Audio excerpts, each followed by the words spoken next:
અત્યારે જે લોકસભાની ચૂંટણી ચાલી રહી છે એના અંતર્ગત લોકસભાના ઉમેદવારને સમર્થન આપવા, નરેન્દ્ર મોદીના ટીમના ઉમેદવારને સમર્થન આપવા દિયોદર વિધાનસભા મતક્ષેત્રની આજની આ બેઠકમાં ઉપસ્થિત આપણા વિસ્તારના મક્કમ અને ખૂબ કામ કરે છે અને વિસ્તાર માટે જેને પ્રતિજ્ઞા કરી છે કે જ્યાં સુધી પાણી ના આવે ત્યાં સુધી સન્માન સ્વીકારીશ નહીં એવા મારા મિત્ર અને પૂર્વ મંત્રી જિલ્લા ભાજપના પૂર્વ પ્રમુખ આદરણીય સાજીભાઈ, નાનો મિત્રો એક ન લઈ શકું એમ છું. સન્માનીય મન કાકા બધી ધોળી કરી અહીં નહીં, બધા હરખા છો, આગા પાછા એક નથી, અહીં બેઠા તો એવા નહીં બેઠેલા છે. એવા સન્માનીય મન અને સમગ્ર વિસ્તારમાંથી ઉપસ્થિત આ વિસ્તારની ધોળી કરી ક્યાંક સરપંચો હશે, ક્યાંક સરકારી ક્ષેત્રમાં હશે, કે તાલુકા જિલ્લા પંચાયતના પૂર્વ સભ્યો હશે, ક્યાંક ને ક્યાંક અને ક્યાંક સમાજના ધણી ધોળી હશે. યુવા મિત્રો, વડીલો, મુરબ્બીઓ અને પત્રકાર મિત્રો, નાની અનાની આસ્થા.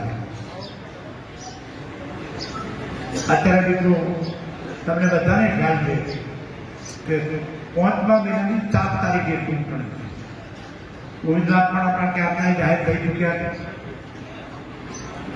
હું એમ કહું કે આપણે ઉમેદવારને યાદ નથી રાખ્યા. મને કોઈ પણ ક્યારેય પૂછતું ઉમેદવાર કેટલું આવતો ઉમેદવાર, આ તો ઉમેદવાર જાહેર કાયમનો છે, કબળી જ આપતો ઉમેદવાર. મારા એ બેઠેલા તમને બધાને કેવું છે, આઝાદી મળ્યાને 75 વર્ષ થયા. 75 વર્ષનો અમૃત મહોત્સવ પણ નરેન્દ્ર મોદીએ ઉજવ્યો. 2047માં વિકસિત ભારત બનાવવાનું. હું મિત્રો 85ની જેવું કોંગ્રેસમાં ધારાસભ્ય હતો, 12 થરાદમાંથી. 75 થી 98 અપક્ષ ધારાસભ્ય હતો. પરબતભાઈ તો એના એ ધારાસભ્ય હતા, એના એ જ રજૂઆત કરતા હતા. આખો આ વિકાસ થયો છે. તમે જે અત્યારે પાણી માંગો છો ને, કિસાનજી જે પાણી માટે પ્રતિજ્ઞા કરી છે, આ મિત્રો મોદી સાહેબ આપણા મુખ્યમંત્રીને બજાવો તો પ્રતિજ્ઞા ન કરો.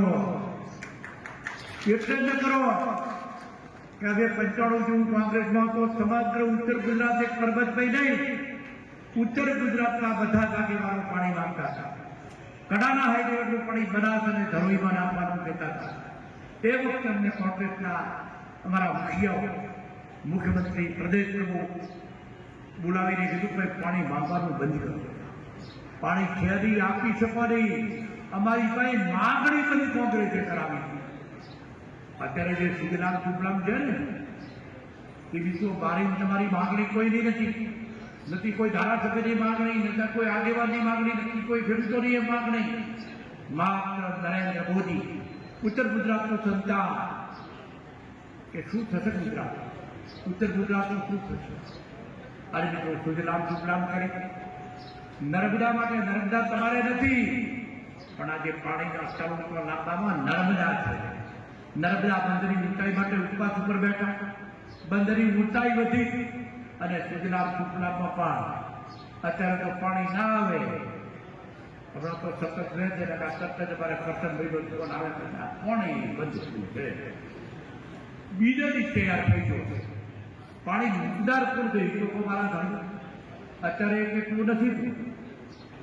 નરેન્દ્ર મોદી જે પાઇપલાઇનો મંજૂર કરી ગયા એ બધી જ પાઇપલાઇનોનું કામ શરૂ કરે. ચોગાથી દોતીવાડા છે, કચરાથી દોતી